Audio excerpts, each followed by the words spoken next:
বগুড়ায় চাঁদাবাজি নাই? কি বলেন এই সমস্ত কথাবার্তা আপনারা? বগুড়ায়ও চলে? হায়রে আল্লাহ, তাইলে দেশে কোন জায়গা বার করবো? চাঁদার জ্বালায় অতিষ্ঠ জনগণ। এই চাঁদার কারণে কৃষক তার পণ্যের ন্যায্য মূল্য পায় না।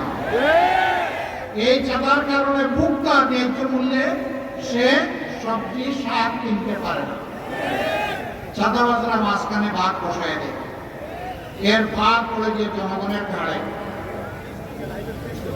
ইনশাআল্লাহ তাআলা লাজিম আমরা শহীদদের আকাঙ্ক্ষা বাস্তবায়নে, আমরা তাদের রেখে যাওয়া দায়িত্ব পালনে আমরা দেশবাসীকে কথা দিচ্ছি, আমরা চাঁদাবাজ মুক্ত বাংলাদেশ গড়ব ইনশাআল্লাহ। বলবেন তার প্রমাণ কি? তার প্রমাণ আমরা এত মজবুত একটা দল, আর্থিকভাবে ক্ষতিগ্রস্ত একটা দল। আপনারা বলুন, জামাতে ইসলামের কেউ গিয়ে এই মুদির দোকানের কাছে, রাস্তার পাশে হকারের কাছে, কোনো কোনো জায়গায় ফকিরের কাছে কোনো চাঁদা চেয়েছে? যারা এখন নির্যাতিত হওয়ার পরেও নিজেদের হাত পরিচ্ছন্ন রাখতে পেরেছে, তাদের হাতেই আগামী পরিচ্ছন্ন বাংলাদেশ গড়ে উঠবে ইনশাআল্লাহ। আমরা কথা দিয়েছিলাম আমাদের কর্মীরা চাঁদাবাজি করবে না, দুর্নীতি করবে না, মামলা বাণিজ্য করবে না। জনগণ সাক্ষী, আমরা আমাদের কথা রেখেছি। এখন যে কথাগুলো দিচ্ছি সেইগুলো আল্লাহর পর্ব সরকারে বিইজনিল্লাহ আল্লাহ তাআলার সাহায্য নিয়ে সেইগুলো আমরা বাস্তবায়ন করব ইনশাআল্লাহ। এই ধরনের একটা কথা, একদল তারা সরকারে আসার আগে 10 টাকা দরে চালের কথা বলেছিলেন। আপনারা 10 টাকা দামে কে এখন চাল কিনেন? একটু হাত তুলে দেখুন। নায়াসিনামাইড ও স্যালিসাইলিক সমৃদ্ধ লিলি ফেস ওয়াশ, যা ফেসের ডেড স্কিন সেল দূর করে দেয় দ্বিগুণ ফাস্টার ব্রাইটেনিং। আচ্ছা, এখন কিনলেন না, 9 সাল থেকে শুরু করে 24 সালের 14 আগস্ট পর্যন্ত 10 টাকা কেজি করে চাল যারা কিনেছে তারা কিনলেন, তার কোনো হাত নাই। তার মানে কি?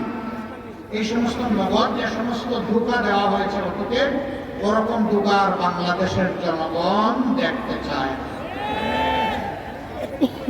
আমরা যা করব এটি আমাদের পৈতৃক সম্পত্তি থেকে নয়, এটি জনগণের অর্থ ভান্ডার থেকে, তহবিল থেকে। ইনশাআল্লাহ সততা যেখানে থাকবে আল্লাহর রহমত সেখানে নেমে আসবে, কাজে বরকত হবে। আমরা একটা সম্মানিত জাতি হিসেবে বুক উঁচা করে দাঁড়াতে পারব। সব জায়গায় গিয়ে যুবকদের জন্য যে কথা বলি এখানেও তাই, মায়েদের জন্য যে কথা বলি এখানেও তাই। বিশেষ করে মায়েদের ব্যাপারে একটা স্পর্শ বার্তা দিতে চাই। মায়েদের ইজ্জতের মূল্য আমাদের জীবনের চেয়ে বেশি।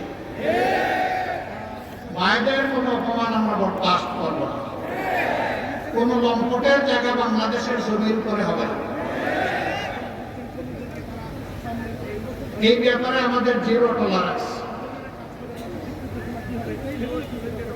এই মায়েরা ঘরে থাকবেন সম্মানে নিরাপদে, রাস্তায় বের হবেন সম্মানে নিরাপদে, চলাচলে তাদের জন্য নিরাপদ ব্যবস্থা নিশ্চিত করা সরকারের অঙ্গীকার এবং দায়িত্ব।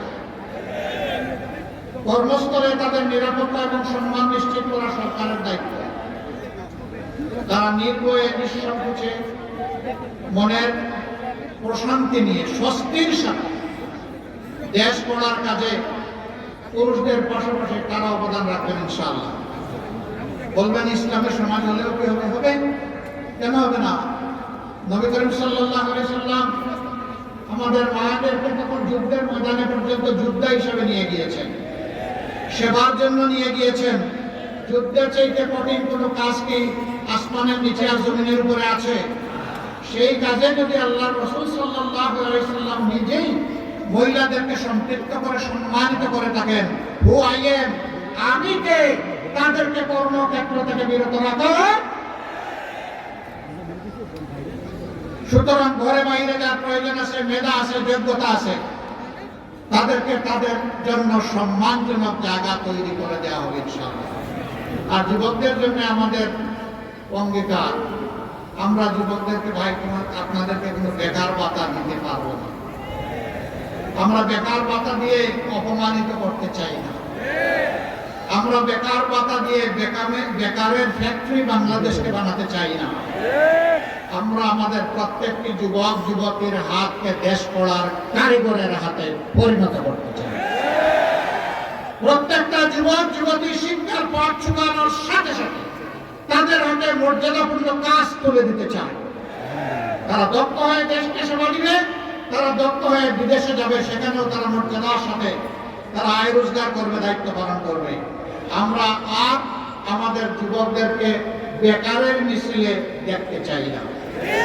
বলবেন এখন যাওয়ার পরের দিনই এগুলা হয়ে যাবে, না ভাই, হবে না, একটু সময় দিতে হবে। আপনারা দোয়া করবেন আমরা যেন ওই অঙ্গীকারগুলো বাস্তবায়ন করতে পারি।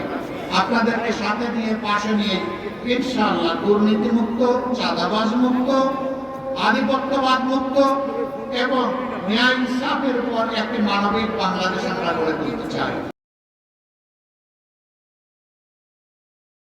নায়াসিনামাইড ও স্যালিসাইলিক সমৃদ্ধ লিলি ফেস ওয়াশ, যা ফেসের ডেড স্কিন সেল দূর করে দেয় দ্বিগুণ ফাস্টার ব্রাইটেনিং।